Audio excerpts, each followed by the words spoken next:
Dios les bendiga a todos. Qué bueno es estar aquí otro día. Sería mejor estar si ustedes estuvieran aquí como suelen estar, pero nos tenemos que adaptar a la realidad. Y hay gozo y paz en el pueblo de Dios. Usualmente o frecuentemente, antes de la predicación, yo doy un corto editorial. Voy a hacer lo mismo ahora. Antes vamos a decir que Dios es bueno. Bueno es poco, buenísimo. Así es que un corto editorial. Este editorial, si cabe en el programa de televisión, pues quiero que salga al aire también en la televisión.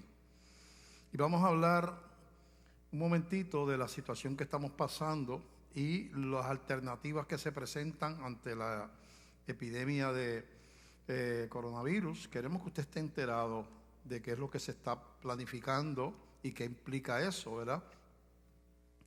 El gobierno se halla en una disyuntiva, la sociedad y el gobierno en especial en una disyuntiva que es la siguiente: o permanecemos en el aislamiento, la distancia física entre unos y otros, quedándonos en las casas, negocios cerrados y todo eso, y entonces colapsa la economía, porque obviamente muchos de esos negocios no van a poder sostener eso por mucho tiempo, y miles y cientos de miles de personas quedarán desempleadas.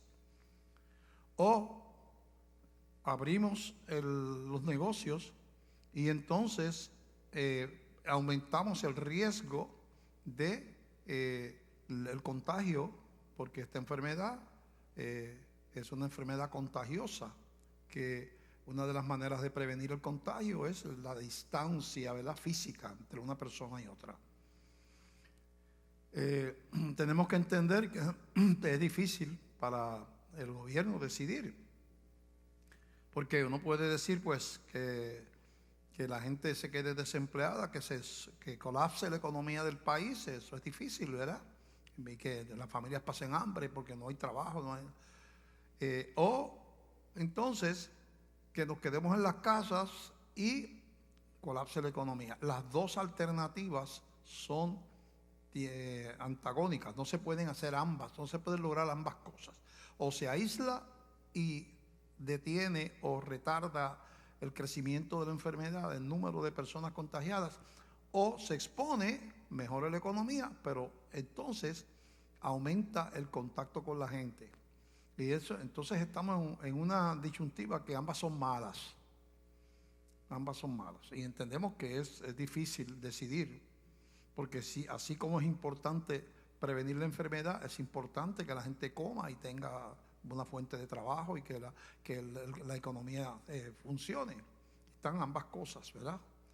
Y sabe que posiblemente van a abrir, y al abrir vamos a tener que aceptar un incremento en los contagios, porque es inevitable que si la gente está junta haya más casos de coronavirus, y que tiene que estar preparado para eso, ¿verdad? Porque esas son las disyuntivas. La iglesia sigue orando, seguimos tratando de ayudar, tratamos de seguir las instrucciones, ¿verdad? Somos parte de la sociedad y estamos disponibles para ayudarles a través de los teléfonos todos los días, por la mañana, de lunes a sábado. Bueno, hoy tenemos un tema que es el título Semilla de Dios. Semilla de Dios. Y les pido que ponga atención, porque tiene unos ángulos doctrinales que yo sé que son conflictivos, pero yo le pido de favor que usted examine la escritura que se está usando, no la tradición, no lo que alguien le dijo. Usted examine y usted determine si lo que se está predicando es lo mismo que dice la escritura, o se está torciendo las escrituras.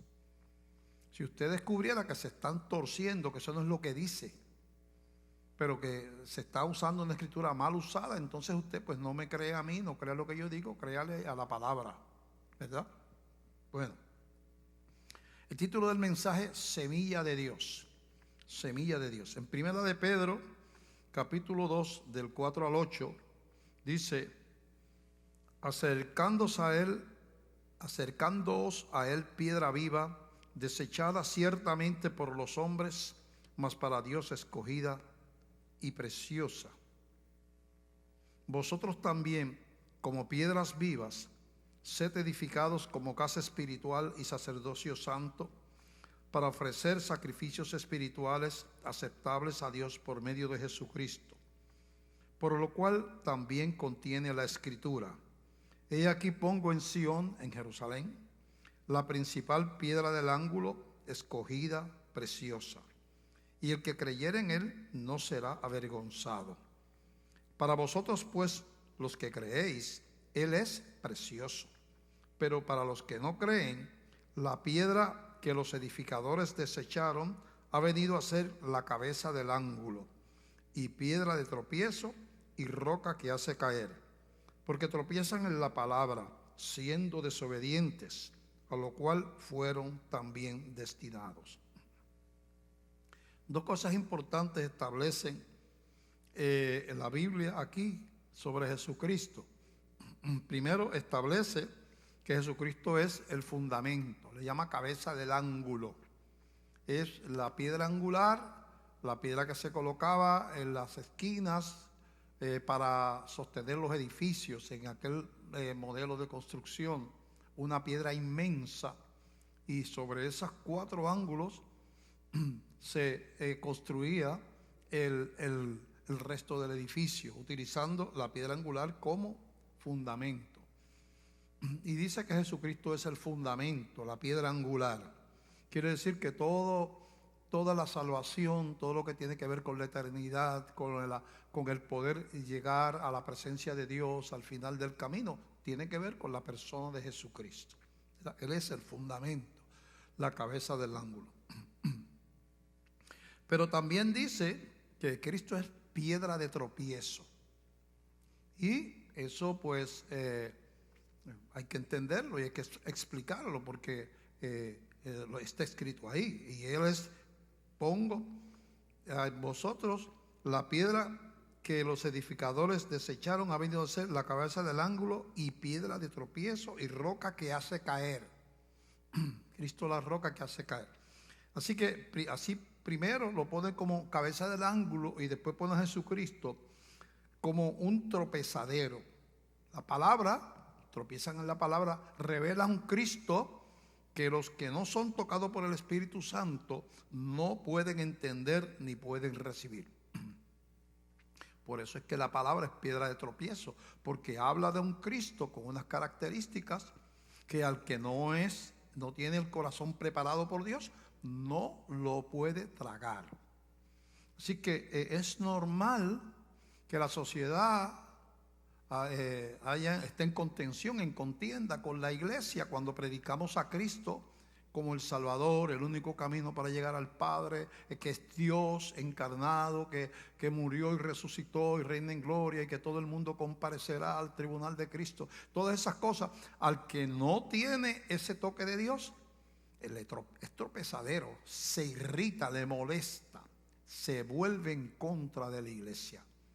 Y cuando esa palabra muestra los atributos de Cristo y determina lo que es malo y lo que es bueno, ¿verdad? Y habla de una obediencia, habla de unas buenas obras, eso al que no tiene esa semilla de Dios se le atraganta. Por eso es que dice que Cristo es piedra de tropiezo, porque cuando leen esa palabra tropiezan y dicen: no, eso no puede ser verdad, yo no puedo creer en eso, eso es fanatismo, yo no sé qué, ¿verdad? Entonces ahí está diciendo que eso es normal que suceda, ¿verdad? La Biblia habla de 2 simientes. La palabra simiente quiere decir descendencia, familia, linaje, posteridad, todas esas cosas. Así que cuando habla de la simiente, cuando habla de la simiente de Abraham, está hablando de Abraham y los hijos, nietos, bisnietos. Eso es la simiente de Abraham, ¿verdad? La descendencia de Abraham. Y la Biblia habla de dos simientes espirituales: los elegidos y los que no pueden creer. Habla de dos simientes. Desde el principio, la humanidad se divide en esas dos. Una vez se ocurre la caída, la raza humana, como era el árbol del bien y del mal, del conocimiento del bien y del mal, va a producir gente que va a ser dirigida hacia el Señor, y gente que va a ser antagónica e indiferente al Señor, ¿verdad? Y eso está diseñado desde el principio. Cuando nace la primera familia, vemos que Adán y Eva tienen dos hijos, y por alguna razón ellos tienen que adorar. Yo me imagino ¿verdad? Van a llevar una ofrenda de adoración a Dios. Yo me imagino que eso les fue enseñado por su padre Adán, porque de algún lado lo sacaron, y Adán había caminado en el huerto con Dios, y quizás les habló de los momentos que lamenta el haber fallado, y que ya no pueda estar en comunión con Dios, que no pueda pasear por el huerto con Él, que era hermoso caminar con Dios, pero que eso se perdió por causa del pecado, pero que aún así pues Él va a seguir presentando ofrendas a Dios. Y sus hijos de alguna manera pues lo aprendieron, o a Adán se los enseñó, porque de algún lado lo sacaron. Entonces la Biblia narra cómo hay dos corazones que se acercan a Dios de dos maneras diferentes. En Génesis capítulo 4, del 1 al 8, dice así: conoció Adán a su mujer Eva. Al decir conocer, quiere decir tuvieron intimidad, la cual concibió y dio a luz a Caín, y dijo: por voluntad de Jehová he adquirido varón. Después dio a luz a su hermano Abel, y Abel fue pastor de ovejas, y Caín fue labrador de la tierra. Y aconteció, andando el tiempo, que Caín trajo del fruto de la tierra una ofrenda a Jehová. Y Abel trajo también de los primogénitos de sus ovejas, de lo más gordo de ellas, y miró con agrado, y Jehová miró con agrado a Abel y a su ofrenda, pero no miró con agrado a Caín y a su ofrenda. Y se ensañó Caín en gran manera, y decayó su semblante. Entonces Jehová dijo a Caín: ¿por qué te has ensañado?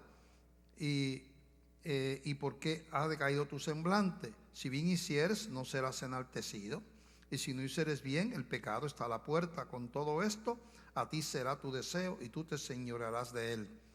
Y dijo Caín a su hermano Abel: salgamos al campo. Y aconteció que, estando ellos en el campo, Caín se levantó contra su hermano Abel y lo mató.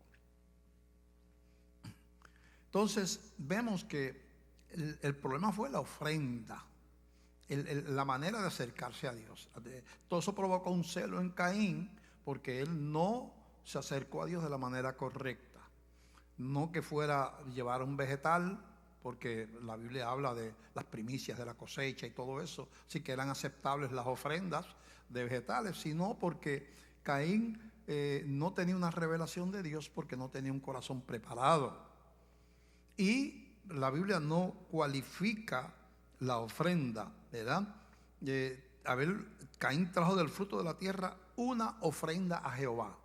Eso parece ofensivo hasta cierto punto. Usted ve toda la Biblia y la ofrenda es cualificada siempre, se le da una calidad. Lo mejor de las ovejas, las primicias de las cosechas, lo más gordo de las ovejas. La ofrenda a Dios siempre se le da la calidad de que para Dios lo mejor, ¿verdad? Vemos que Abel siguió esa línea, porque él fue y dice que buscó lo mejor, el primogénito de las ovejas, de lo más gordo de ellas, y miró Jehová con agrado a Abel y a su ofrenda. O sea, Abel pasó tiempo examinando su rebaño, porque él era semilla de Dios. Tenía un concepto de Dios, de su grandeza, era un adorador, y dijo: para Dios lo mejor. A lo mejor vio otras ovejitas bastante buenas, pero no, esa no, tiene una oreja partida, tiene un poquito, le falta pelo, no, esta que está la más gordita, ¿verdad? Y escogió lo mejor. Abel dice, no cualifica, llevó una ofrenda, iba caminando y agarró la primera calabaza que vio y ahí. Entonces, al haber vemos ahí cómo viene un asesinato. El primer asesinato de la historia es un hermano matando a otro. Apenas la primera generación después de Adán y Eva comienza el asesinato a entrar al mundo. El celo, la envidia, la ira, el resentimiento, todo eso en la naturaleza caída de Caín. Entonces vemos que hay dos simientes, uno que creen, que entienden, que se dan cuenta, que adoran. Fíjate que aunque ya Abel no veía a Dios con los ojos, porque Dios no caminaba con ellos por el huerto, pero lo veía con lo que se llamaba la fe. Comienza algo en Abel que se llamaba la fe. Es dar certeza de que Dios está, aunque no lo vea. Entonces vimos al otro que no, era como una obligación, vamos a llevarla. Entonces eso se repite a través de la historia.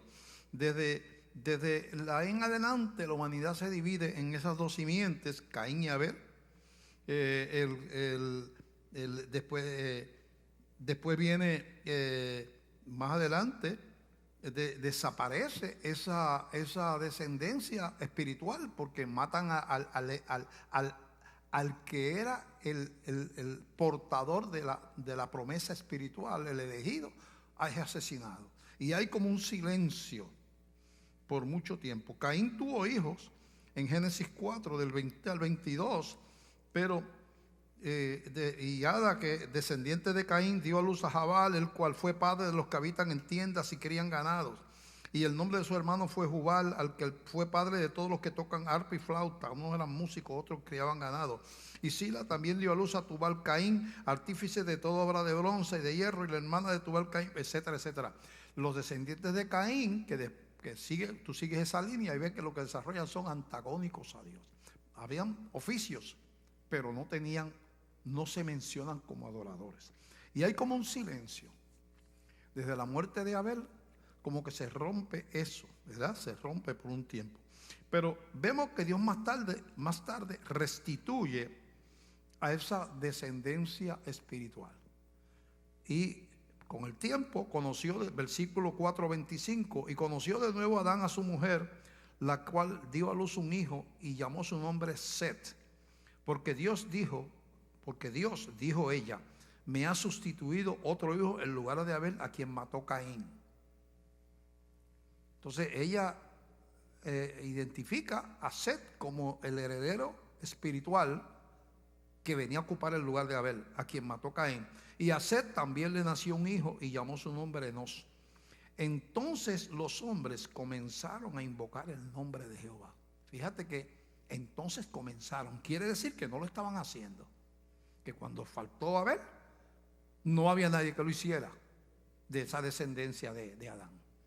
Entonces cuando nace a Set un hijo que se llama Enos, entonces los hombres comenzaron a invocar el nombre de Jehová. Había otra vez Dios restablecido la simiente santa. Esa división entre los hijos de Dios y los hijos del mundo, o los hijos del enemigo, ¿verdad?, que no son hijos de Dios, continúa por toda la historia, ¿verdad? Vemos, por ejemplo, que están descendientes de Abraham, Isaac e Ismael. Isaac, el hijo de la promesa, e Ismael, el hijo de la esclava. Salen dos pueblos, pero la descendencia mesiánica vendía por Isaac. Mira, vemos los dos. Y hubo guerra entre ellos. Había hostilidad entre la esclava Agar, la mamá de Ismael, y Sara. Había hostilidad, porque eran dos simientes que estaban en conflicto. Esos dos simientes, dos razas espirituales, dos simientes espirituales, que unos son los que creen, los que son elegidos, y otros los que no creen, que son antagónicos a las cosas de Dios. Así que de Isaac nace Jacob, o Israel como se llamó más tarde, y su hermano Esaú. Vemos otra vez las dos simientes: el que cree, el que adora, el que tiene fe, el que quiere la primogenitura, el que anhela ser la parte del reino, y el que no le importa el reino, ¿verdad? Y entonces en Génesis Génesis 25, vamos a brincar un poquito, del 27 en adelante. Mira lo que pasa aquí entre estos dos hermanos. Génesis 25, del 27 en adelante. Y crecieron los niños, y Esaú fue diestro en la casa, hombre del campo, pero Jacob era varón quieto que habitaba en tiendas. Y amó Isaac a Esaú porque comía de su casa, mas Rebeca amaba a Jacob. Y guisó Jacob un potaje, y volviendo Esaú del campo cansado, dijo Jacob: te ruego que me des a comer de ese guiso rojo, pues estoy muy cansado. Por tanto fue llamado su nombre Edom, que quiere decir rojo. Entonces viene Esaú del campo y Jacob está preparando un guisado de algo y él, yo quiero comer de eso, ¿verdad? Entonces Jacob le respondió: véndeme en este día tu primogenitura. Era la herencia espiritual que pasaba al hijo mayor, porque el mayor era Esaú. Yo quiero esa herencia espiritual que tú tienes como primogénito de la raza que Dios escogió. Véndeme tu primogenitura. Entonces dijo Esaú: he aquí, yo me voy a morir, ¿para qué pues me servirá la primogenitura? Mira qué concepto de ser el descendiente de Abraham en la línea de la herencia espiritual. No me importa un comino ser el primogénito y el heredero de la promesa. Al fin y al cabo, yo me voy a morir. Un concepto estrictamente terrenal, ¿verdad? Y entonces, y dijo Jacob: júramelo en este día. Y él le juró, y vendió a Jacob su primogenitura. Entonces Jacob dio a Esaú pan y del guisado de las lentejas, y él comió y bebió, y se levantó y se fue. Así menospreció Esaú la primogenitura. Vemos entonces otra vez dos corazones: uno que entiende, uno que quiere la primogenitura, quiere ser parte de la herencia espiritual, y a otro que no le importa, como a Caín tampoco le importaba llevar lo mejor a Dios. Vemos esas dos simientes corriendo por la tierra, ¿verdad? Siglos después, Dios, vemos en Romanos que se escribe esta historia y se explica qué fue lo que pasó allí. En Romanos capítulo 9,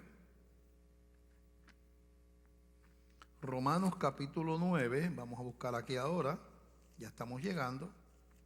Romanos capítulo 9, del verso 6 al 16. No que la palabra de Dios haya fallado, porque no todos los que descienden de Israel son israelitas, ni por ser descendientes de Abraham son todos hijos, sino en Isaac te será llamada descendencia. Esto es, no son los que son hijos según la carne, son los hijos de Dios, sino que son los que son hijos según la promesa, son contados como descendientes. Así que viene a ser un nacimiento de fe. Uno es israelita espiritualmente cuando se convierte a Cristo, lo que está diciendo aquí. Los israelitas que no se convierten a Cristo no son parte del Israel espiritual, son parte del Israel terrenal. Pero del Israel espiritual no. Si quieren ser parte del Israel espiritual, tienen que convertirse a Cristo, si no, no heredan. Nadie se salva por ser judío. De hecho, Pedro, ¿a quién le predica a Pedro el primer mensaje de Pentecostés? A los judíos que estaban allí celebrando ese día. ¿Y qué le dice? Que se conviertan, porque Cristo ha muerto, ha resucitado y esto y lo otro. Y se convierten como 3,000 personas. Si eran judíos, ¿por qué tenía que decirles que se convirtieran? Porque estaban perdidos. Así es que esa teología de que hay dos pueblos de Dios es una teología falsa. La Biblia dice que Dios derribó la pared intermedia de separación y hizo de ambos pueblos uno solo. Ahora solamente hay hijos de Dios, sean judíos, sean griegos, sea lo que sea. Tiene que pasar por Jesús, que es el fundamento, ¿verdad?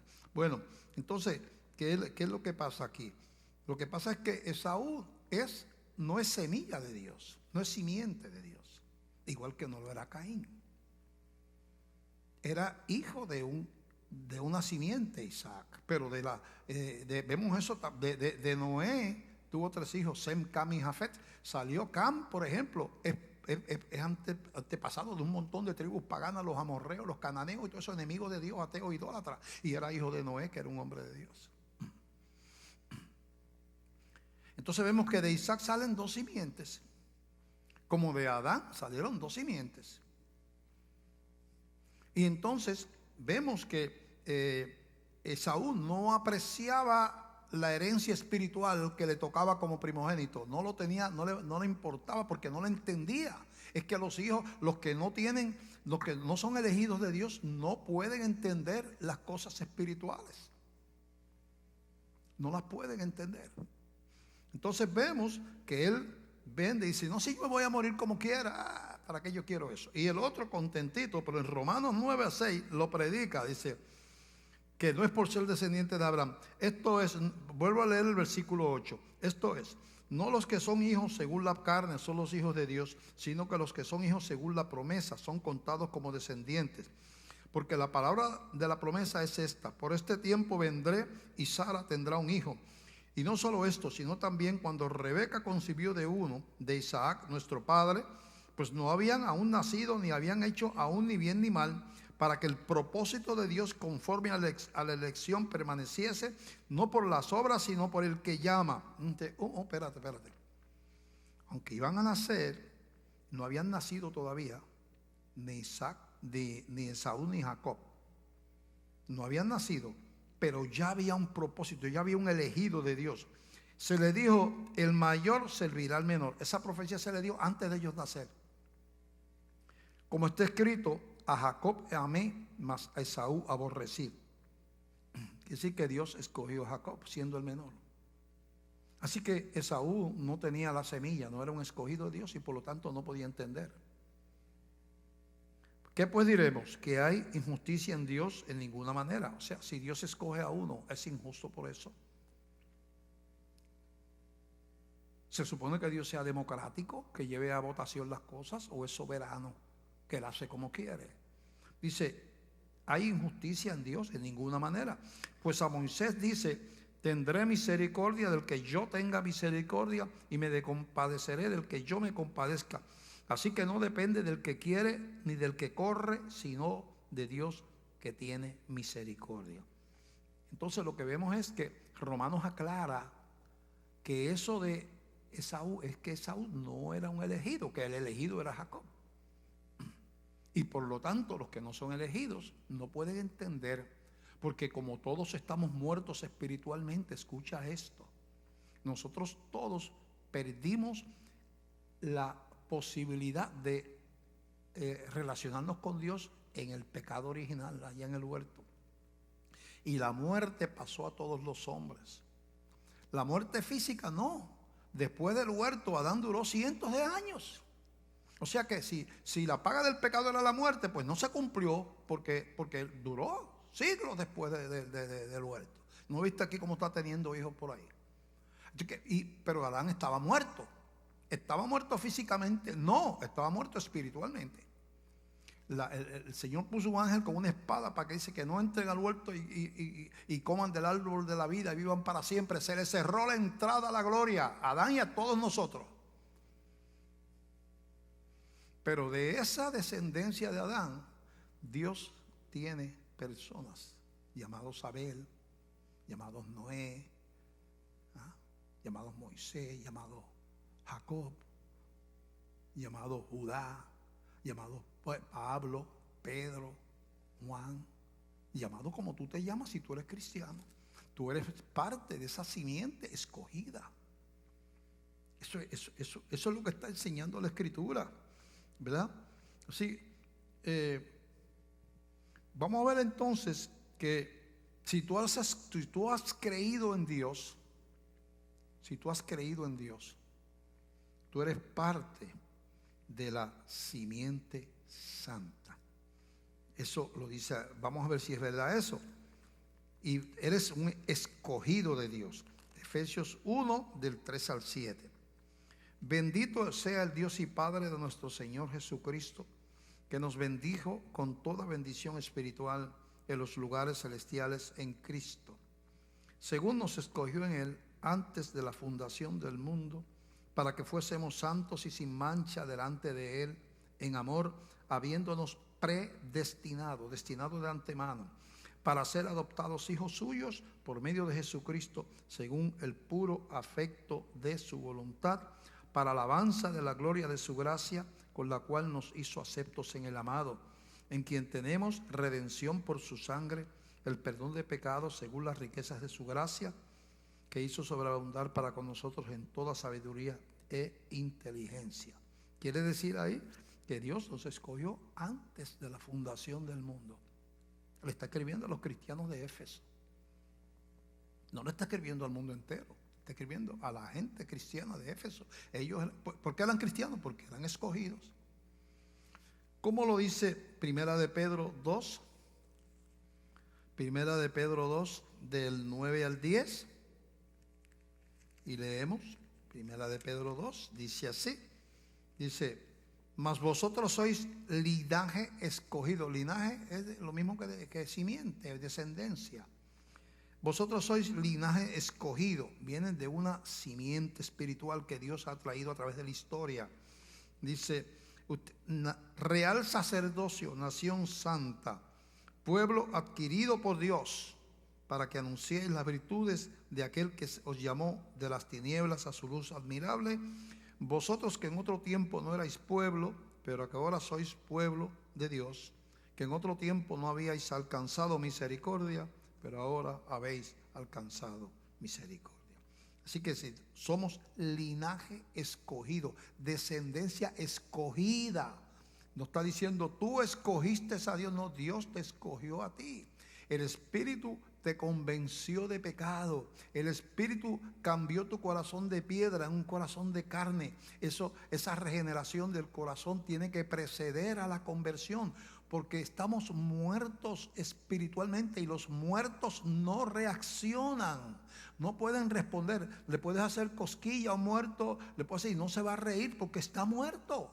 Y la paga del pecado es la muerte. Si Dios no te revive el espíritu para que tú creas y entiendas, no vas a creer. No vas a creer. Y hay gente que nunca va a creer. Son de la simiente del enemigo. Son simiente maldita. Son simiente. Su camino es camino de muerte. Jesús se lo decía a los fariseos. Ustedes no creen porque no son de mis discípulos. No son de mis seguidores. No pueden creer. Porque los que son de mis ovejas oyen mi voz. Los que no son de mis ovejas no la oyen. Yo estoy diciendo lo mismo, pero aquel lo entendió porque es de mi oveja. Aquel creyó y aquel que está allá al lado se rió, se burló de mí o empezó a pelear conmigo. Porque él no es simiente, aquel es simiente y este no. ¿Por qué le da tanto trabajo a la gente entender eso? Pues yo pienso que hay varias razones. Una de ellas es la carnalidad humana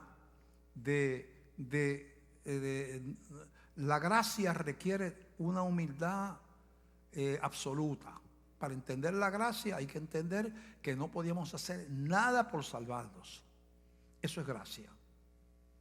No se puede pagar. Si se paga ya no es, lo dice así la Biblia. Si es por fe ya no es de gracia. Si es de gracia ya no es de fe. Si hay que pagar ya no es gracia. Ya es obra. Así que hay que entender entonces lo que quiere enseñar la Biblia, de que es un acto de gracia y requiere humildad. ¿Por qué? Porque uno tiene que decir, no tengo ningún mérito en mi salvación, toda la gloria es para Dios. No fue que yo lo busqué, no fue que yo lo amé, no fue que Él me buscó, Él me convenció, Él murió por mí en la cruz, Él resucitó por mí, Él me dio de su espíritu, todo vino de Él.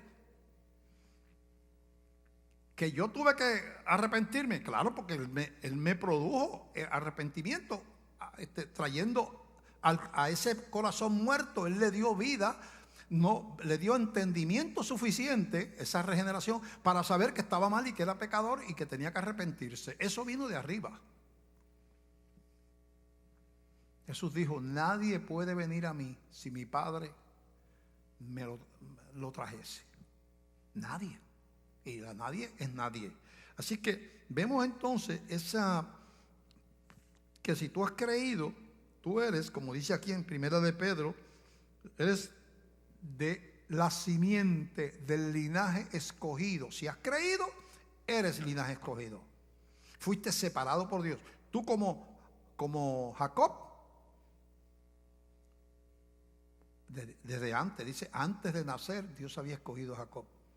¿Qué dice en Efesios? Que nos escogió en los lugares antes de la fundación del mundo. Para que fuésemos santos y sin mancha delante de Él. Así que eso que irrita a tanta gente, yo me he preguntado por qué a la gente le molesta la elección. Primero, que hay algo que estorba en creer la elección, y es una doctrina errónea que se llama la del libre albedrío. Nosotros tenemos libre albedrío para decidir cosas cotidianas, porque tenemos una voluntad. Podemos decidir si comemos carne o pescado, podemos decidir si me pongo una camisa verde o una amarilla, puedo decidir si voy a la playa o voy al cine, puedo decidir que si estudio, porque hay una voluntad. Dios no dice que la voluntad del hombre murió, pero la capacidad de escoger a Dios murió. Lo que estaba matando el pecado era la relación con Dios y la posibilidad de tener esa relación sin Cristo. Eso murió. Eso fue lo que murió allá en el huerto. Se cerró la puerta y nadie la podía abrir. ¿No has leído el Apocalipsis? ¿Quién será digno de abrir el libro? Y Juan dice, lloraba yo mucho porque no se había encontrado a nadie digno de abrir el libro. Y el libro que tiene los 7 sellos es el libro de la vida, donde están los escritos, los redimidos. Nadie lo puede abrir. Entonces, ¿cómo vamos a saber la lista? ¿Cómo vamos a...? Entonces, lloraba yo mucho. Pero entonces vivía un cordero como inmolado, que es Jesucristo. Y Él es digno de abrir el libro de los 7 sellos. Entonces, ¿quién es el único capaz de convencernos de pecado, de justicia y de juicio? El Espíritu Santo, lo dice la Biblia. Él convencerá al mundo de pecado, de justicia y de juicio. Pero al hombre no le gusta eso. ¿Sabe qué nos gusta a nosotros? Mire, nos gusta esto. Hermano, usted es salvo, ¿no? ¿Usted salvo? ¿Cómo fue eso? Mire, hermano, yo estaba perdido. Yo estaba perdido. Andaba por el mundo porque yo era, la vida mía era una vida lejos de Dios, de bohemia, lo que fuera, fuera, indiferente. Pero un día yo me dije, basta ya. Tengo que buscar de Dios. Y el héroe, me levanté y fui entonces a una iglesia y allá le entregué la vida al Señor, hermano. Llevo 20 años sirviéndole. ¿Sabe qué hace la gracia? Y no cuestiono que sea salvo. Pero ¿sabe qué es la gracia? Te dice, ¿tú sabes algo? ¿Sabes por qué tú entendiste que estabas perdido? Que tú dices, yo me di cuenta por mi libre albedrío que yo estaba mal. Y dice, ¿sabes por qué te diste cuenta? Porque el Espíritu te cambió el corazón. ¿Y qué gloria tengo? Ninguna. ¿Y qué aplauso para mí? Ninguno. ¿Y qué admiración debo tener de la iglesia y del mundo porque yo me salí del mundo? Ninguno. Todo eso fue gracia de Dios. Y eso molesta. Porque la gracia nos quita la gloria. Entonces, hay que entender eso como si tú has creído, tú eres simiente santa. Y tú eres una persona escogida por Dios. Por eso es que nadie no te puede separar de su mano, dice la Biblia. Nadie me puede arrebatar una oveja, dijo el Señor. ¿Sabe por qué no la puede arrebatar? ¿Sabe por qué tu salvación está segura? Porque si no estuviera segura, Dios se equivocó. Dios es imperfecto porque te separó, te eligió, te llamó, te convenció. Y dice, mira, ese no era. Tráeme otro. ¿Y qué Dios es ese? Él nos podrá castigar, nos podrá llevar hasta la muerte porque lo ha hecho con muchos hijos desobedientes. Pero nadie nos arrebata de su mano. ¿Tú puedes entender eso? A mí me da gozo, a mí no me da coraje eso. A mí no me da coraje. Ahora, sin embargo, la Biblia me aclara, ¿verdad?, de que realmente hay gente que no puede creer, ¿verdad? No puede creer, punto. Y en 1 Corintios, capítulo 2, verso del 6 en adelante, habla de la gente que no puede creer. Le llama el hombre natural, que es todo aquel que no es iluminado por el Espíritu Santo, que no es un elegido. No puede creer, le puede predicar Billy Graham, Gigi Ávila, Alberto Motesi, Luis Palau, todo el mismo día, y no se puede convertir porque no entiende. Su corazón no está preparado, no es buena tierra. Mira cómo lo dice aquí. 1 Corintios 2, del 6 en adelante. Sin embargo, hablamos sabiduría entre los que han alcanzado madurez, y sabiduría no de este siglo, ni de los príncipes de este siglo que perecen. Mas hablamos sabiduría de Dios en misterio, la sabiduría oculta, la cual Dios predestinó antes de los siglos para nuestra gloria. La Biblia le llama misterio a algo que no se puede discernir si no es revelado por Dios. Eso es lo que la Biblia le llama un misterio. Es algo que la mente humana natural no puede llegar a conclusión sobre eso si no se le revela. Y dice que esto que va a hablar es misterio de Dios. ¿Ve? Que Dios los predestinó antes de los siglos para nuestra gloria. La que ninguno de los príncipes de este siglo conoció, de este siglo y de este mundo, ningún rey conoció, porque si la hubieran conocido, nunca habrían crucificado al Señor de gloria. Si hubieran sido de la simiente santa, si hubieran tenido la iluminación del Espíritu Santo, los fariseos, los saduceos, Pilato, Herodes, nunca hubieran crucificado a Cristo, pero ellos no podían entender. Antes bien, como está escrito, cosas que ojo no vio, ni oído yo, ni han subido en corazón de hombre, son las que Dios ha preparado para los que le aman. Pero Dios nos las reveló a nosotros por el Espíritu. Ahí está sacando a los elegidos, lo está sacando a la simiente de Dios, lo está sacando. Nos las reveló a nosotros por el Espíritu, porque el Espíritu todo lo escudriña, aún lo profundo de Dios. Porque ¿quién de los hombres sabe las cosas del hombre sino el espíritu del hombre que está en él? Así tampoco nadie conoció las cosas de Dios sino el Espíritu de Dios. Y nosotros no hemos recibido el espíritu del mundo, sino el Espíritu que proviene de Dios, para que sepamos lo que Dios nos ha concedido. Para que tú sepas lo que Dios te ha concedido, tiene que ser revelado por el Espíritu de Dios. Lo cual también hablamos, no con palabras enseñadas por sabiduría humana, sino con las que enseña el Espíritu, acomodando lo espiritual a lo espiritual. Ahora viene a hablar del que no entiende. Habló del que entendía y por qué entendía. Esa es la primera parte de ese pasaje. Habla de los que entienden y por qué entienden, por lo que es ser un elegido. Pero el hombre natural, ahora viene el contraste. El hombre natural es el hombre que no tiene una intervención sobrenatural. Aunque tenga 7 doctorados, 8 premios Nobel, haya estudiado 50 años en universidad, no lo puede entender si es un hombre natural. Se ríe de la iglesia. Pero el hombre natural no percibe las cosas que son del Espíritu de Dios, porque para él, ese hombre natural, esas cosas son locura y no las puede entender porque se han de discernir espiritualmente. ¿Qué es lo que está haciendo el mundo no cristiano? Burlarla. Sí, gran parte del mundo artístico, de la prensa, las universidades, esto que hacen, pues mira, burlando y ridiculizando a la iglesia y pintándola como fanáticos religiosos, porque es que son parte de eso que no pueden entender. Ese es un hombre natural, porque esas cosas se disciernen espiritualmente. En cambio, el espiritual juzga todas las cosas, pero él no es juzgado de nadie, porque ¿quién conoció la mente del Señor? ¿Quién le instruirá? O sea, ¿cómo tú puedes saber lo que Dios piensa? ¿Cómo es que Dios ve el mundo? Mas nosotros tenemos la mente de Cristo. A esa persona elegida, Dios le pone iluminación para entender las cosas espirituales. Por eso es que tú y yo somos cristianos. Porque Dios, que nos había elegido en un momento de nuestra vida, irrumpió en nuestra mente por el Espíritu Santo y empezó a hablarnos, empezó a darnos sed por algo que no teníamos sed antes, empezó a hacernos sentir mal por algo que no nos sentíamos mal antes, nos dio apetito por relacionarnos con Dios que no teníamos antes. Eso es una intervención del Espíritu Santo. Ahora, si es que somos salvos, como somos los cristianos, entonces tenemos que entender que Dios nos salva por gracia, por medio de la fe, pero también nos da un propósito terrenal.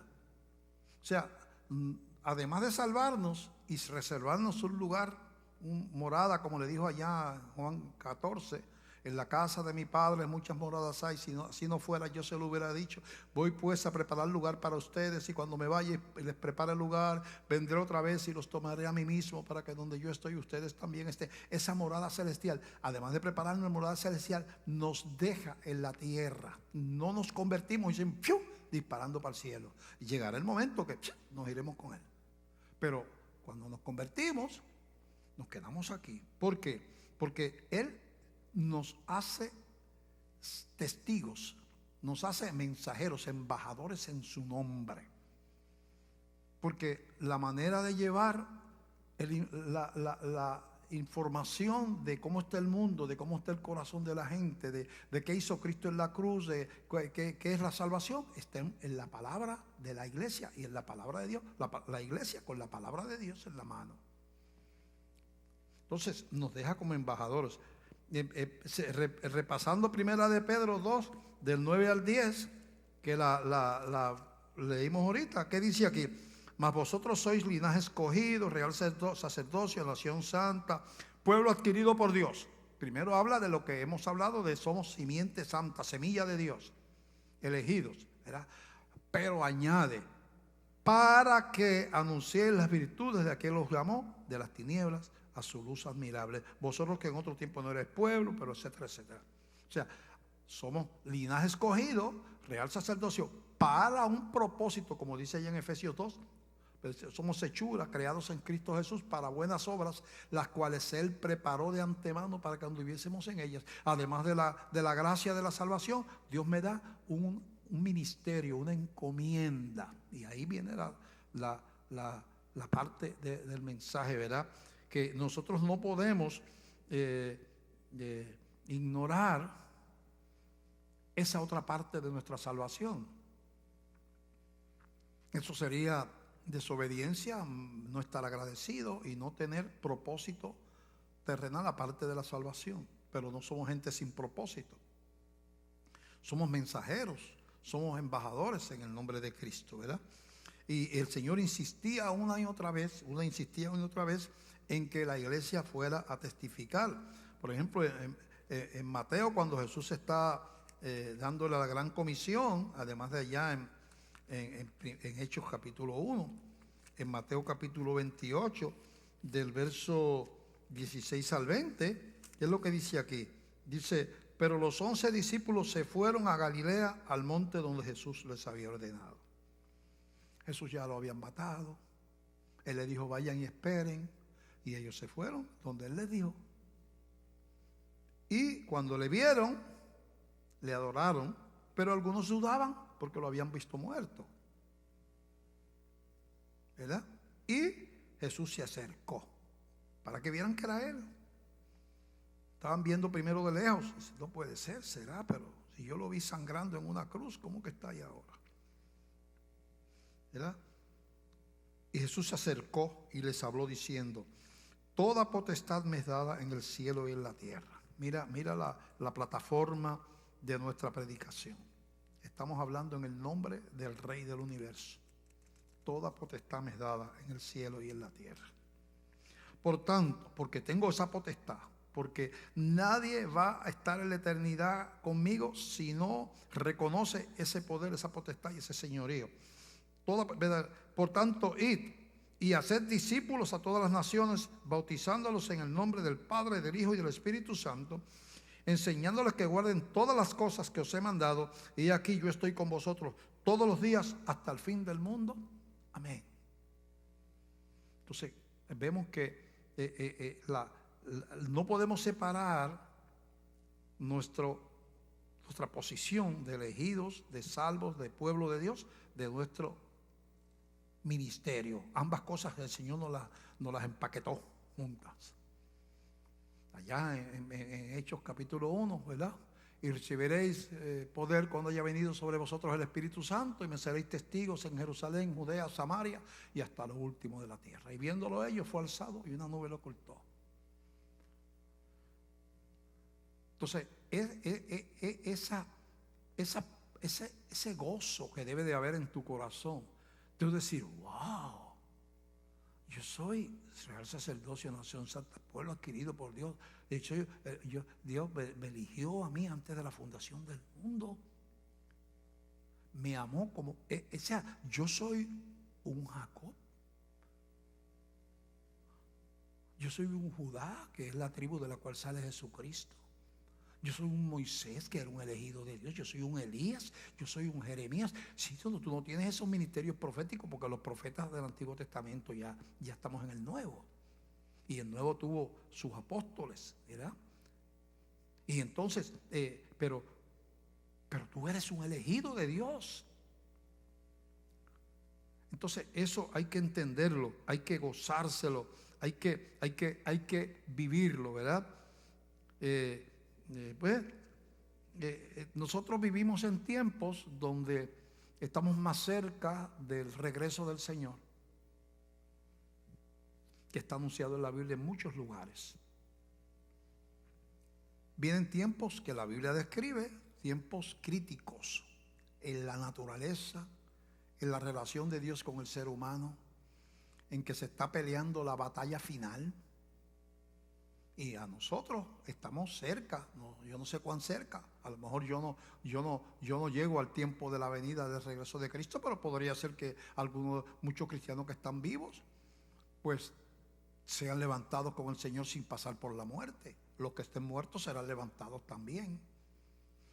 Pero en Mateo 24 yo quiero leer esto, porque si estamos hablando de simiente con un propósito, simiente elegida, simiente de Dios, que tiene una misión, una comisión, un mandato de Dios de predicar, de servir, de amar.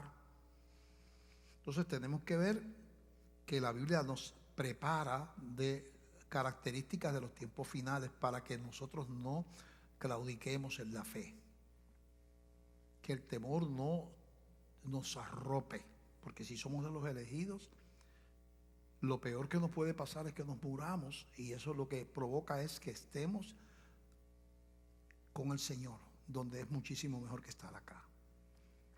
La muerte para los cristianos es una bendición. Eso muchos no lo entienden, pero eso es así.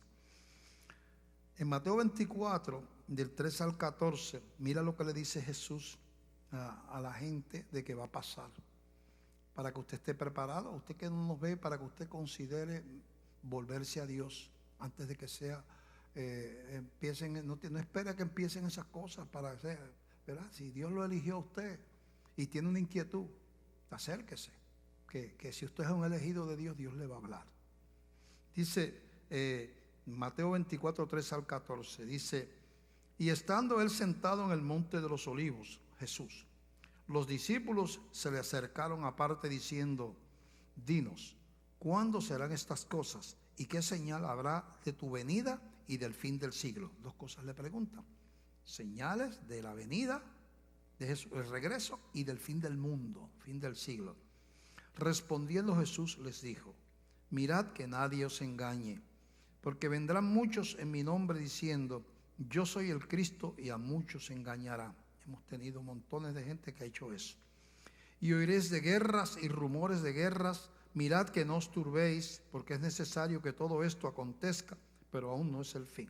Hemos pasado por guerras desde el principio de la humanidad, ¿verdad? Y después de Cristo también un montón de ellas, incluyendo 2 guerras mundiales. Dice, pero no, todavía no es el fin, ¿verdad? Porque se levantará nación contra nación y reino contra reino. Quiere decir que va a haber algo más grande que lo que ha habido hasta la fecha, va a ser mundial. Y habrá pestes, habrá epidemias y hambres y terremotos en diferentes lugares. Esas 3 cosas menciona: epidemias, que son pestes, hambres y terremotos en diferentes lugares. Tú sabes lo que va a provocar si sigue esto y la gente no puede trabajar y se quedan sin trabajo millones de personas en el mundo entero. Bueno, y todo esto será principio de dolores. Entonces os entregarán a tribulación y os matarán, y seréis aborrecidos de todas las gentes por causa de mi nombre. Ya eso comenzó. Están matando cristianos en muchos lugares del mundo, y ahora mismo somos aborrecidos en gran parte en la sociedad occidental. Ya los cristianos quieren sacarnos de la... hubo un movimiento aquí para una demanda a la gobernadora de Puerto Rico para que no se pueda orar públicamente en la función. Por eso toda la vida los funcionarios del gobierno, o sea, los jueces del Tribunal Supremo de Estados Unidos juran sobre la Biblia, el presidente de Estados Unidos, pero ellos quieren que no se pueda hacer eso. Quieren sacar a la iglesia de todo. Muchos tropezarán entonces y se entregarán unos a otros y unos a otros se aborrecerán. Viene a entregarse unos a otros, tienen que hablar de un desenfreno sexual y mucho odio en la gente. Y muchos falsos profetas se levantarán y engañarán a muchos. Y por haberse multiplicado la maldad, el amor de muchos se enfriará. Mas el que persevere hasta el fin, este será salvo. Y será predicado este evangelio del reino en todo el mundo para testimonio a todas las naciones, y entonces vendrá el fin. Fíjate la importancia de ser testigo, que hay que predicar el evangelio a toda etnia, es decir, toda tribu, toda gente que tenga una identidad nacional, que a veces puede ser una tribu en el Amazonas con 50 miembros, hablan su idioma que más nadie habla en el mundo, y eso es una nación según la Biblia. Y hay que llegar hasta allí. China tiene 200, 500 etnias diferentes, India igual, que tienen sus propios lenguajes, así por el estilo, y hay que llegar allá. Hay que llegar a cada esquina para cumplir la gran comisión. Pero somos semilla de Dios los cristianos, somos embajadores. Qué tremendo. Estamos en compañía de profetas, de los apóstoles. Oh, qué tremendo eso. Regocíjate en tu salvación.